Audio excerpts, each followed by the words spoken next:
Hello, ipapakita ko sa inyo kung ano yung onboarding process. Okay? So, for PRISM Level 1, i-walk through ko kayo kung ano yung dapat nyong gawin. Alright? So, looking at here sa PRISM Level 1, makikita nyo na pag nag-scroll down kayo, makikita nyo that the purpose of PRISM Level 1 is building your portfolio and acquiring high-end skills. So, ito yung mga tools na kailangan nyong i-prepare. Okay? As you can see, notebooks, mobile phone, Google Chrome, your ADS Gmail account. So, dapat meron kayong ADS Gmail account, Trello nyo, Toggle, Telegram, LastPass, Loom, Lightshot. These are Chrome extensions, full page screenshot, Grammarly, and you must have Canva account. Okay? But if, let's say, you wanted to become an intern and you cannot afford the 500 per month na, then do your best to complete the PRISM Level 1. Alright? So, here's PRISM Level 1. First, meron akong tinanong na sabi ko dito, choose or if you are experiencing four of these problems, this is more about awareness ng mga challenges natin. Ito yung mga listahan ng mga challenges na commonly na-experience ng mga aspiring social media managers. And I want us to have an awareness. So I want you, for the first activity, choose among the list of things you are having issues with and send your answers here, dito sa link, dito sa URL na to. And then, if you're going to click this, makikita nyo, this is the activity tracker.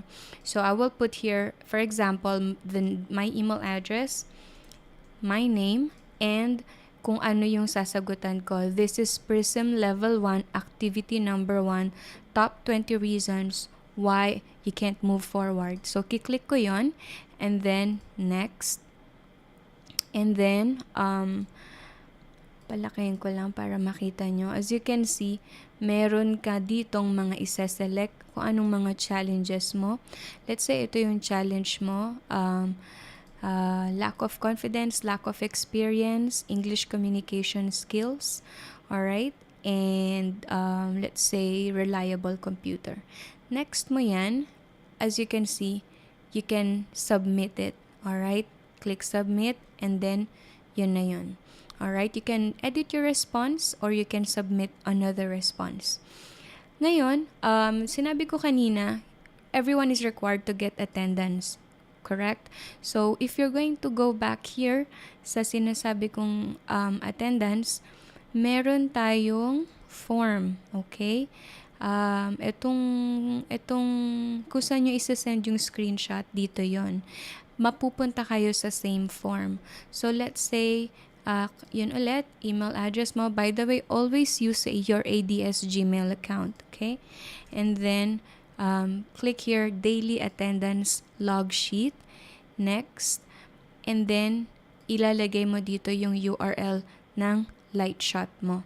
Okay? So, for example, ito yung Lightshot ko. No, i-screenshot ko to. Tapos, magge-generate siya ng link. Nakikita nyo tong parang cloud. Pag i-click nyo yan, i-upload niya. And then, automatic niyang ipapakita yung screenshot mo. Then, you can grab the URL. Okay? So, yung URL, hindi nyo nakikita yung URL ko, but, siguro ayusin ko lang, wait.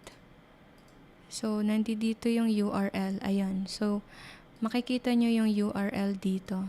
Okay? Yan, yun nasa address bar. Okay? Once you've got that, ilalagay nyo na yung URL doon sa link, doon sa activity tracker natin. Next, and then submit. Okay? So, let's go back doon sa dito. So, let's say nasagutan nyo na to, no? Nasagutan nyo na yung form. You will go to the next task, which is the mini tasks. Dito sa mini tasks, you need to join our Bonafide Filipino Freelancers Facebook group. Okay? So, pag kinlik nyo yan, mapupunta kayo dito sa GC na to. Sa Facebook group na to. And then, may makikita kayo na welcome message mini task. Alright? So, you have to watch this. Actually, another way for you to see yung mini tasks natin is just click here. Tapos makikita mo yan. Alright? Meron akong pinapagawa sa inyo dyan na ginawa na ng mga admins natin. Alright? So, you just have to follow that. And then, there's mini task 2. So, sa mini task 2, I will require you to get the screenshot of your comments. So, kailangan kong makita yon. So, susundan nyo lang yan. If you have questions, you can ask sa GC natin. Let's say tapos ka na sa mini tasks mo, what you can do is pupunta ka na sa next na tutorial, which is the activity 3, create your freelancing profile. Most of you meron na nito, but I just wanted to confirm kung meron na nga ba kayong mga freelancing profiles. That's why nilagay ko ulit yung mga resources na yan. Pero kung meron ka na, all you have to do is click here. Dito, may yung here na URL. Tapos pupunta kayo ulit sa form. Fill out nyo ulit yung name. Okay? And then, pipiliin nyo naman is freelancing platform, activity 3. Tapos, sasabihin mo dyan, meron ka ng URL. So, in my case, meron na akong online jobs profile. Okay, so i-grab ko lang yung URL ko. Madali nyo lang tong magagawa kung meron na kayong profile. Alright? Hindi ko nire-require na lahat meron, but at least, so, ito yung profile ko, no? But at least, meron kayong kahit isang platform or online freelancing platform. So, kung meron ka, i-click mo yung other, tas ilalagay mo yung link. Kung wala akong Upwork, so isa-select ko yan. Free Up, wala akong Free Up. Fiverr, I don't have Fiverr. Acadium, wala akong Acadium.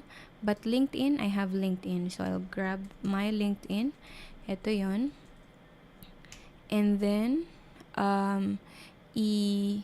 ilalagay ko ulit yung URL dito sa other and next. And then, that's it. You will hit submit. Then, go back. Dun ka na sa next, which is creating your resume. So, creating your resume, this should be an SMM ready resume. So, I want you to read the instructions here. Okay? And kailangan isubmit nyo sa akin kung ano yung URL ng resume ninyo, or kung meron ka ng website, isasubmit nyo yun ulit dito sa form. So, babalik tayo ulit sa form, ilalagay ko yung email address ko, palagay ko yung pangalan ko, and ilalagay ko dito yung activity number 4, next, and then ilalagay ko yung URL ng aking resume.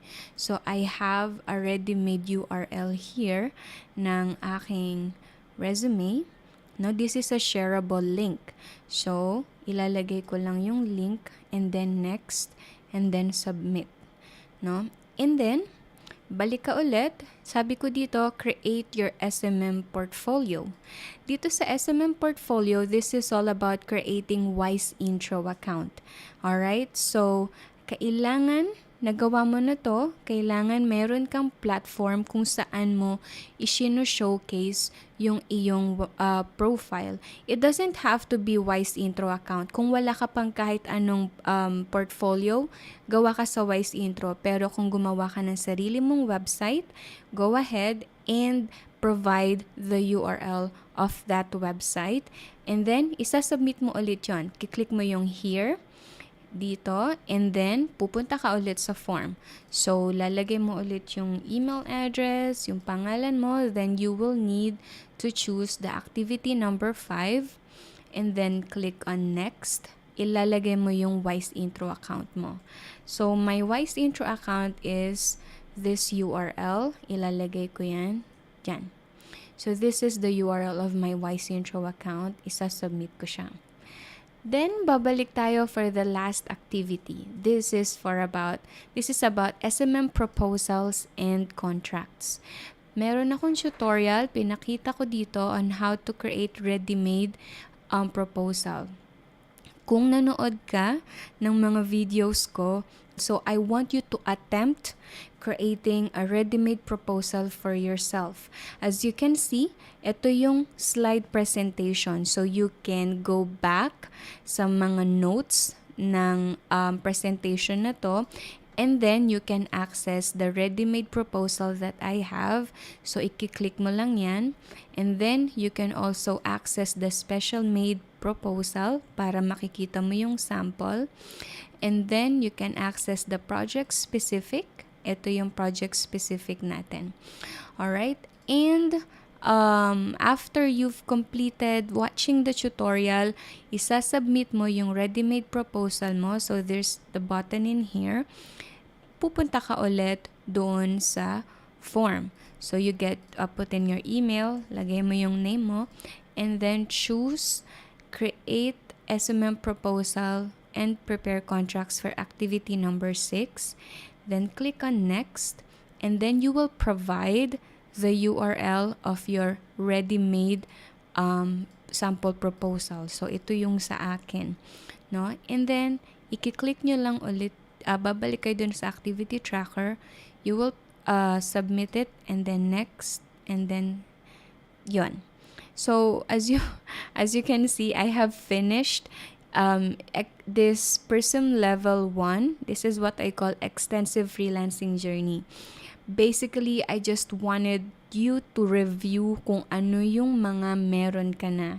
Alright? I was able to complete it in less than 20 minutes or 10 minutes, right? Kasi nagawa ko na to.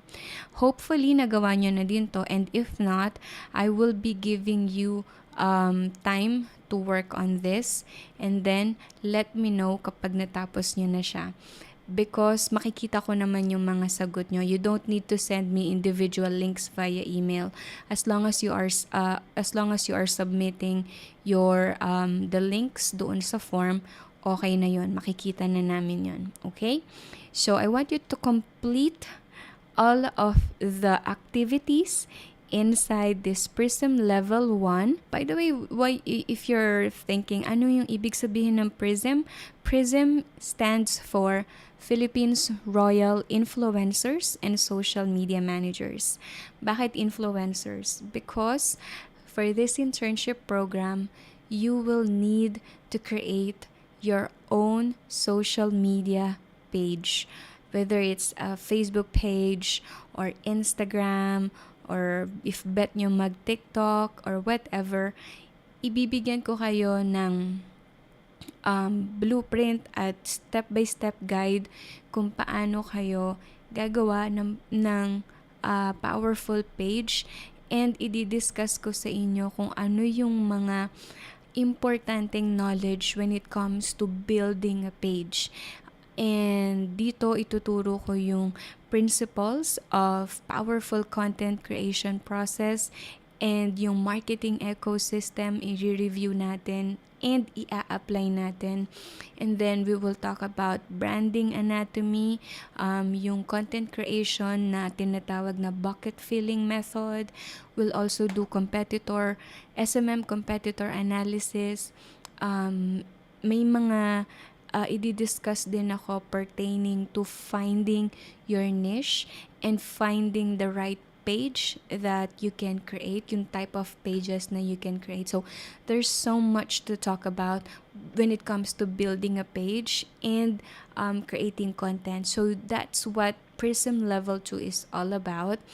And ang end ng PRISM Level 2 is yung case study presentation ninyo.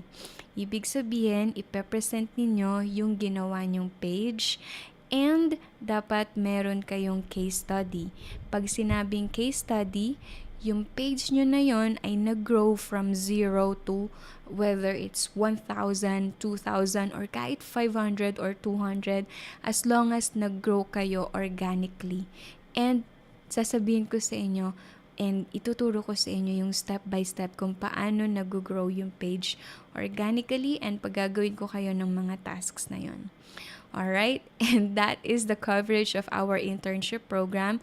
If you guys have questions, please mag-message kayo sa Telegram group chat natin. Okay?